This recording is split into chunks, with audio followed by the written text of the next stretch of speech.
দেখতেছেন? তো আমরা এখন বিচের দিকে যাচ্ছি, যদিও অনেক রাত হয়ে গেছে, মোটামুটি সন্ধ্যা নেমে গেছে, তারপরও বিচের দিকে যাচ্ছি। দেখি কি ভিউ পাওয়া যায়। আসলে সানসেট অলরেডি ডান, তারপরও দেখি। এখানে আরেকটা ব্যাপার দেখে খুবই আমার কাছে অবাক লাগছে, যেটা হচ্ছে যে যেখানে সেখানে আপনি বার পাবেন, যে কোনো জায়গায়, মানে একটা র্যান্ডম স্ট্রিটের মধ্যে আপনি বার পাবেন।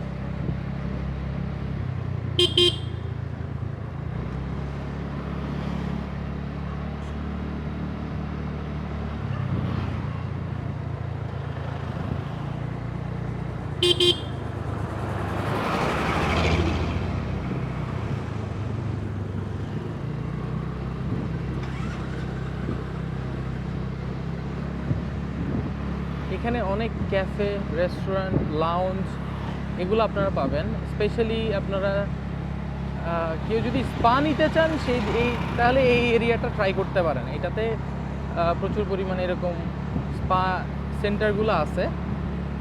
তো আমরা যাচ্ছি সামনের দিকে। আমার কাছে নেইবারহুডটা খুবই ভালো লাগছে। এখানে প্রচুর পরিমাণ ফরেন ট্যুরিস্ট দেখা যায় আসলে, অনেক। এটা নিগম্বতে, আমরা নিগম্বর যে মেইন স্ট্রিট ওটা দিয়ে হাঁটতেছি, পাশে হচ্ছে বিচ, প্রায় 20 মিটারের মধ্যেই হচ্ছে বিচ আছে এখানে। তো যাচ্ছি সামনের দিকে। এখানে মূলত অনেক 5 স্টার হোটেল আছে। অনেকক্ষণ পর একটা নারকেল বাগান দেখলাম। আর এখানে শ্রীলঙ্কা আপনি সব জায়গাতে নারকেল বাগান খুঁজে পাবেন, যে কোনো জায়গায় যেখানে মন চায় আপনি ওখানে দেখবেন যে নারকেল বাগান আছে। তো যাচ্ছি সামনের দিকে, দেখি রাস্তাটা কি অবস্থা। হ্যাঁ, এটা দিয়ে